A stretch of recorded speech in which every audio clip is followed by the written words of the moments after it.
Ali é o que restou do matadouro e cortume, né? Cortume de couro, né? Aqui ficavam armazenados alguns animais. Aqui eles recebiam, né? O carro parava ali atrás. E os animais entravam por aqui, eles ficavam confinados aqui, né? Esperando a hora de ser abatidos. Para poder ser retirado carne, o couro, né? E tudo se aproveitava na época, né? Existiam várias dependências aqui. Aqui atrás tinha uma outra dependência, que era a parte que fazia o beneficiamento, né, da carne, ossos, separação, né, para ser vendido no comércio da cidade. E onde tem essa chaminé ali, era uma parte onde eles davam o primeiro tratamento no couro, né, que depois desse primeiro tratamento, esse couro ele era enviado para um outro curtume que ficava lá mesmo em Salgueiro, né, no centro, que hoje é o bairro, hoje a gente chama de Alto Curtume, né? O nome já diz, né? Mas é um outro nome, eu estou esquecido aqui. E aí o que é que acontece? Lá ele passava por um outro processo de beneficiamento para ser enviado para as cidades que são do polo de calçados, né, da região lá de São Paulo. Naquela época já existia. E o Veremundo ele já tinha essa visão de trabalhar essa questão Era quase uma exportação na época, né? Porque era uma viagem que durava 4 dias com o transporte que tinha na época. E as estradas não eram as estradas que nós temos hoje. Então assim, durava até mais do que 4 dias.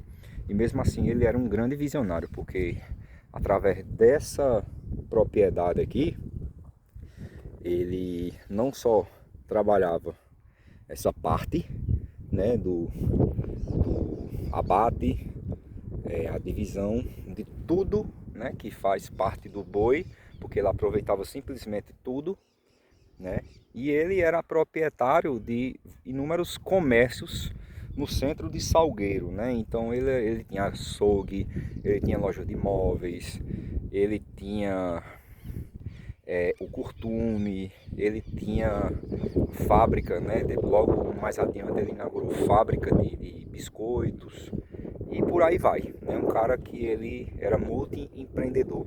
Para a época dele, ele era sim considerado um grande visionário, né? Veremundo Soares ganhou o título de coronel e o que é que acontece? Ele é um cara que ele simplesmente ele é um grande responsável por boa parte do desenvolvimento da cidade de Salgueiro.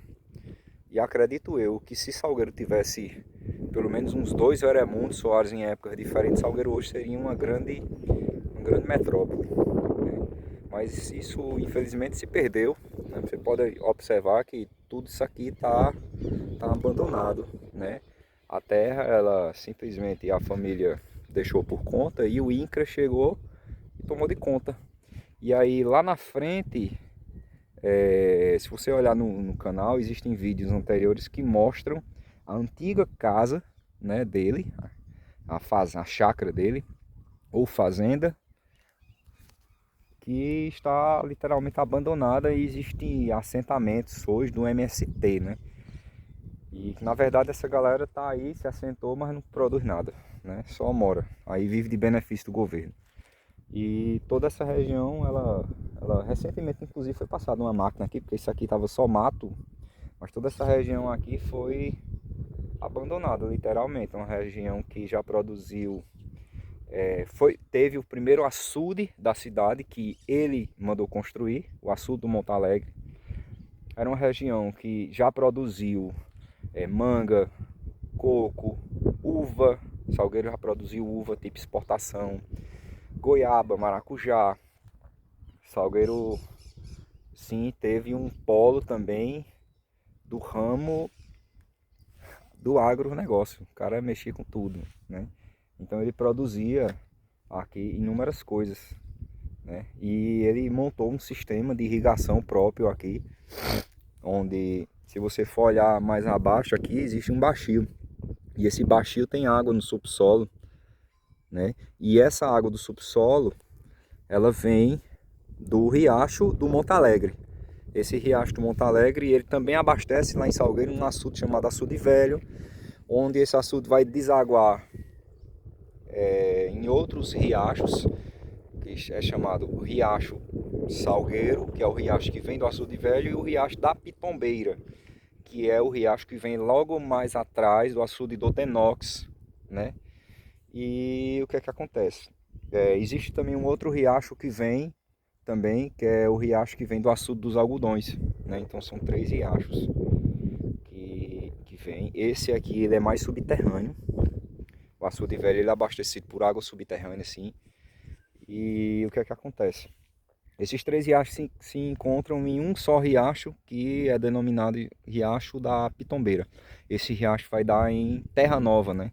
Onde lá existe uma grande barragem que abastece a cidade até hoje, né? Mesmo com as águas da transposição houve mudanças, mas até hoje ainda se utiliza da água. E depois da represa a água realmente vai literalmente para o rio. Então o que eu queria deixar registrado aqui é isso, aqui toda uma região foi desapropriada, né, pelo Ministério, né, pela reforma agrária, e depois, após a desapropriação, ela ficou inerte, sem produtividade nenhuma, né, isso. Existem apenas as famílias assentadas aqui que não produzem nada, nada vezes nada, né, e estão aqui as ruínas do que um dia eu poderia chamar de progresso, onde um homem empreendedor fez uma cidade prosperar através dos seus empreendimentos, né? Da sua visão empreendedora de multi-empreendimentos. Ele empreendia, como eu falei anteriormente, empreendia em vários setores, né? Em vários ramos, inclusive no ramo de mandar essa produção, no caso do couro, não é isso, para regiões do sudeste do país, no caso São Paulo, né? Onde produzia-se calçados de couro, região de Franca, mais precisamente, né? E é isso aí. Era um vídeo que no início seria um short curto, mas acabou virando um vídeo, por isso que está na vertical. Peço desculpas, mas é conhecimento, todo conhecimento é válido. Beleza, galerinha? E é isso aí. Fiquem com Deus. O vídeo está aí quase 8 minutos, mas é conhecimento, acho que todos vão gostar de assistir. Quem ficou, quem não segue o canal, segue aí, dá uma força, compartilha esse vídeo, porque isso aqui é a história da nossa cidade, ok? Valeu, galerinha.